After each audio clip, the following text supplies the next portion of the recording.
Alright, so what's going on? Well, let's go over here to the power box. Let me show you guys. Okay? Get some light on the subject. And right here, this circuit that I have unscrewed, that is a single 30 amp. Alright? Bearing that in mind, single 30 amp. It runs, you see the line here, comes over to that single outlet right there. Alright? That single outlet only has two things plugged into it. This cord and this cord. That's it. But those are, oh cool, alright, forethought, those are 20 amp. I was afraid they were 15 amp. Let's look over here. These are 15 amp. So these need switched over to 20 amp. And I'll show you the reason why here real quick. Let me grab a 20 amp. I need to transfer as much power without a bottleneck as I can all the way over to the mill. So if we look at the bridge, let me bend this down here. If you look at the bridge right there in between the two screws up towards the top, see how thin that is right there? How little? Well, the 20 amp are a lot more robust. That bridge is a lot more robust. So you're going to allow the amperage to go clean through and not bottleneck or run the risk of drawing too much amperage on these and blowing them out at the plugs. So these two plugs are getting replaced with 20 amp. These four outlets are going to take care of what's needed over here at the lathe. Then I'm going to come down and the box, this box right here, is going to be mounted right here. And then I'm going to go through and I'm going to mount another box right there, and that's going to have the mill and its light, which is just this little one here that only draws 3 volts, mounted right here, as well as my depth feed and power feed. Okay, I need to check and see what the amperage is on this when it's engaged to make sure I'm not going to screw up the variable frequency drive. So there's a lot of figuring I've got to do to make sure that I'm delivering enough power where needed and as needed. So we're going to come across, put an outlet there, then we're going to keep on coming down this way, down the east wall towards the what, north? Yes, towards the north. We're going to put another outlet right here. This outlet here will take care of the drill press and its light, which is an LED. All my lights are LED. And then another problem that I have is I have a single 4-foot LED light up here. Well, this work area here is now going to be from here all the way down to the drill press. So I need probably 10 or so feet of light, including over the washer, because I did have this silly little light right here over top of the parts washer to light this up and also to swing it around and light up the lathe. I'll probably still use that because the hole for it is in the plywood underneath all this stuff. Let me back it off just a little bit here. Okay, you guys see that little hole right there? So I'll probably reuse that. So having a lot of things plugged into this is not going to be a problem so long as I'm not using anything but the mill and the variable frequency drive and the little Tyco train power pack, which only pulls, it doesn't pull very much at all. 120 volts AC, 50 to 60 hertz only. Output is only 6 volts. So it's not using much amperage at all. Okay, so we're good on that. And then, like I said, I need to check into this and see exactly what kind of, I'm going to have to look at the manual for it and see what kind of amp draw this has. And I've had a couple people comment on the Enco vices being more or less hobby type. Well, yeah, it is. It's not going to be dead nuts. It is going to have a little bit of bow flex when I tighten the work up into it. You know, the vise is, it's just going to raise a little bit. I'll have to compensate for that if I'm doing something that has to be dead on, but I'm not real concerned about that.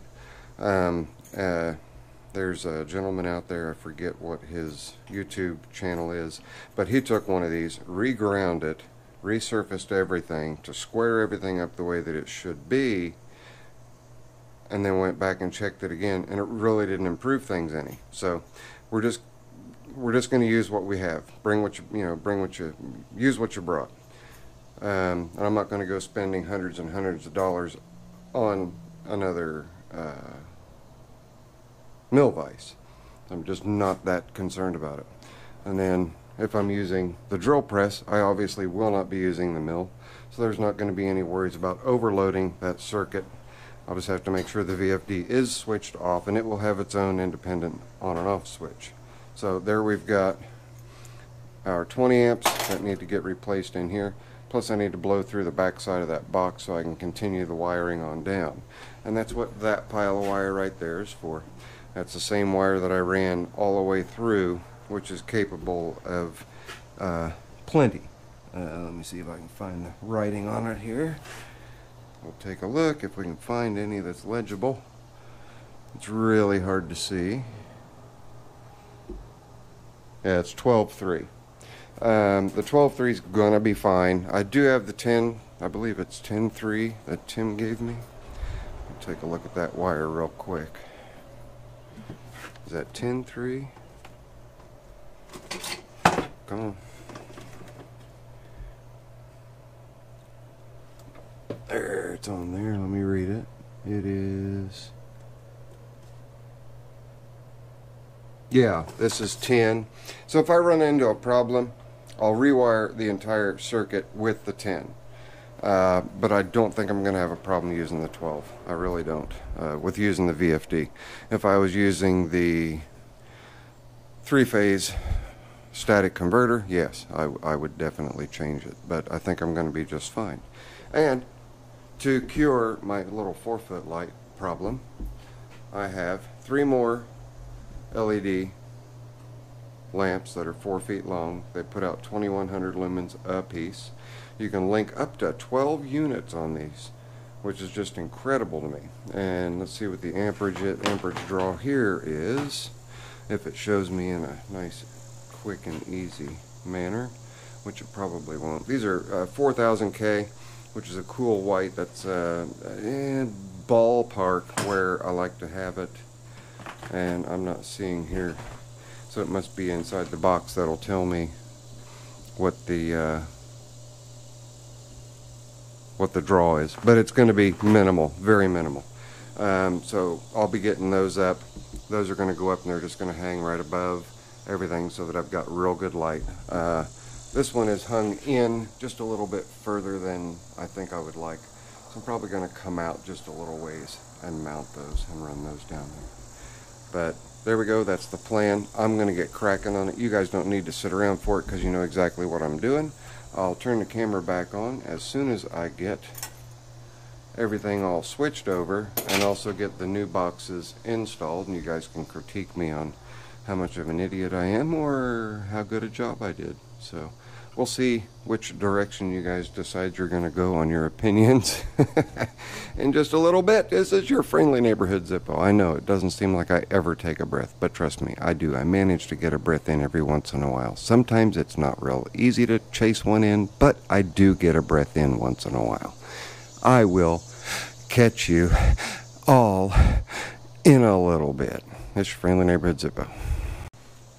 I want to show you guys a little bit of something here. On these plugs, they've always got the little ground lug there.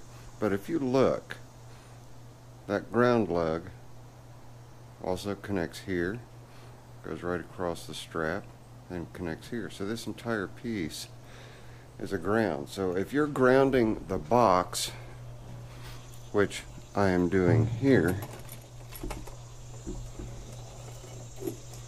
where I've got my lines grounded directly to the box, if I can get my finger out of the way, then you don't need to attach that wire to the plugs. It just makes it easier to get the plugs tucked back up in there. I just thought that was something that may help somebody out somewhere along the line. But we're moving forward on getting this thing wired, so hang on.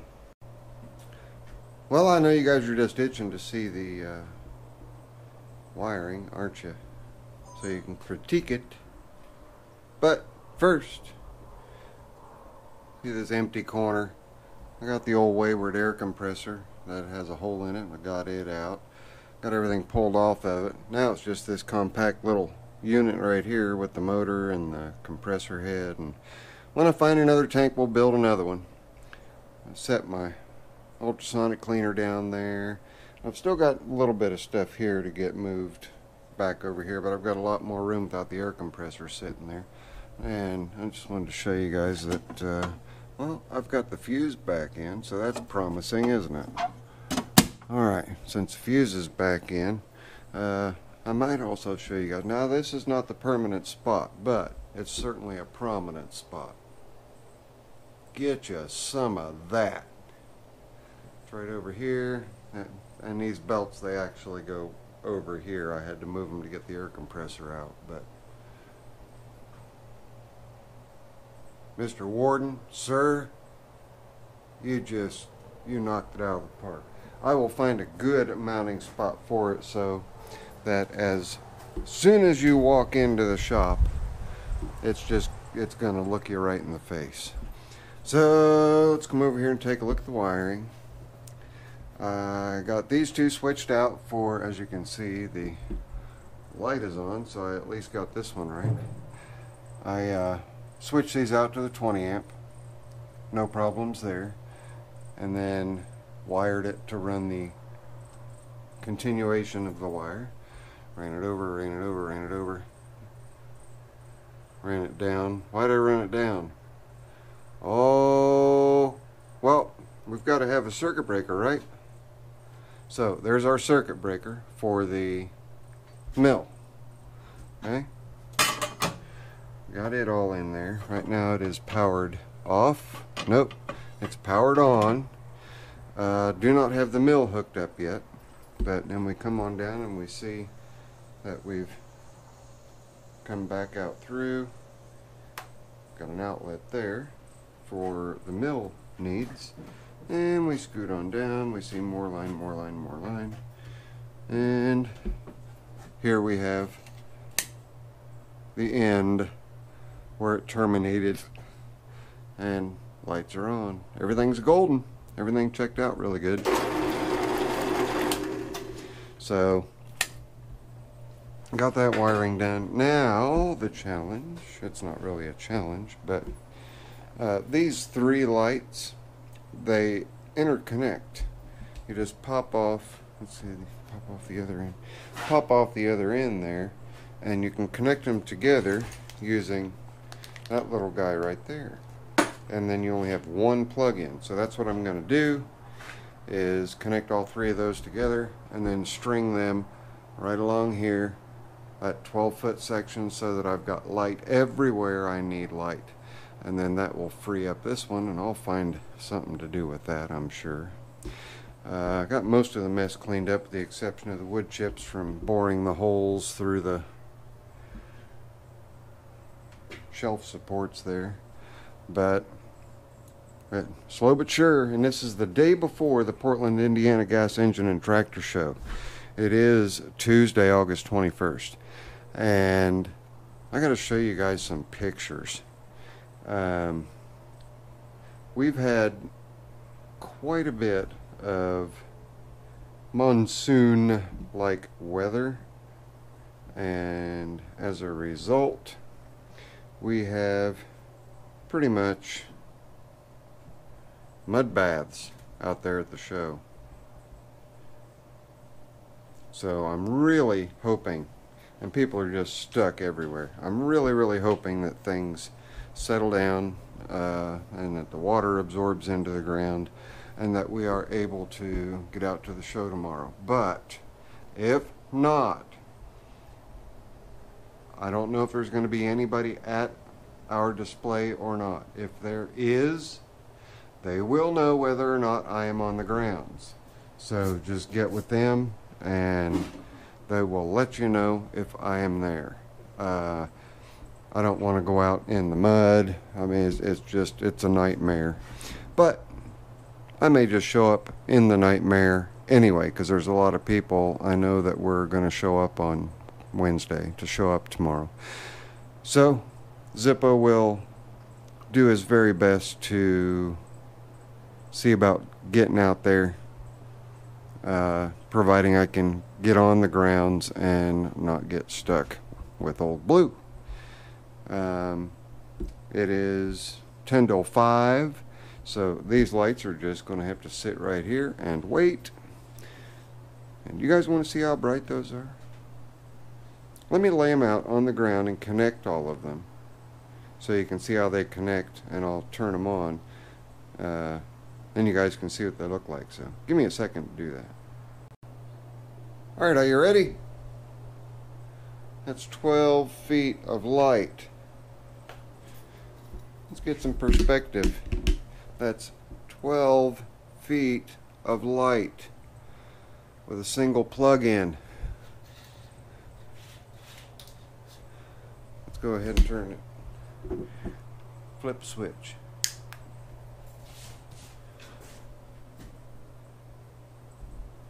So what do you think of that? That is really going to take care of all of my lighting needs over here on this side. And the beauty of it all, each one of these fixtures was only $12.99 at my local Rural King. Incredible. So I don't need any more, but Miss Zippo does. So we're going to pick up 3 more for her, and then her entire garage will be illuminated. And I need to get those suckers off the floor before I trip over them. Leaves me a couple of extra cords in case I decide to do something different with them. I have to make sure I hang on to those caps. And the way that these attach is kind of hokey. They find the pack that I opened.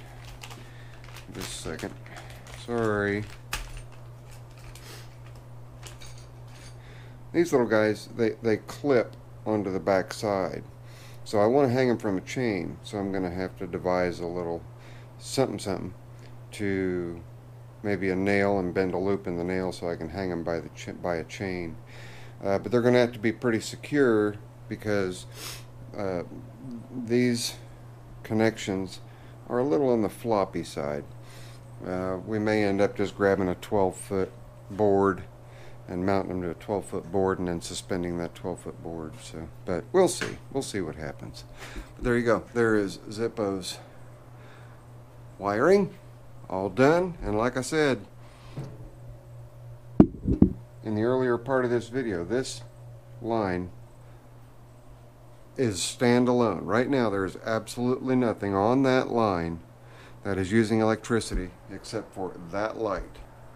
Okay, so even when I have these lights on, they are using so little energy they are not going to hurt or affect the operation of the variable frequency drive with the mill. But that's all going to have to wait until after the show. So I really hope that I get to run into quite a few of you, horseaholics and Tim and a number of people saying that they were going to be out there. So give you guys a once over of the shop. It's a train wreck right now.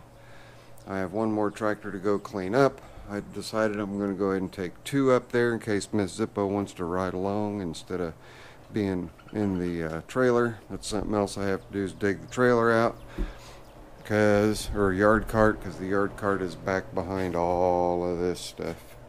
But I'll get it out of there. It'll all be alright. Okay, gang. Engine 44 bids you all a very fond farewell. So look for Engine 44 or the old 64 Landlord out there.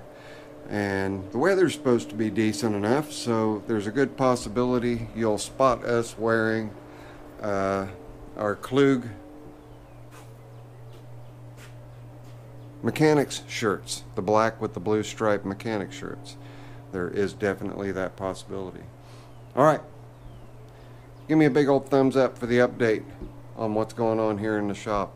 We will see you on the next one. Zippo later. I am so out of here.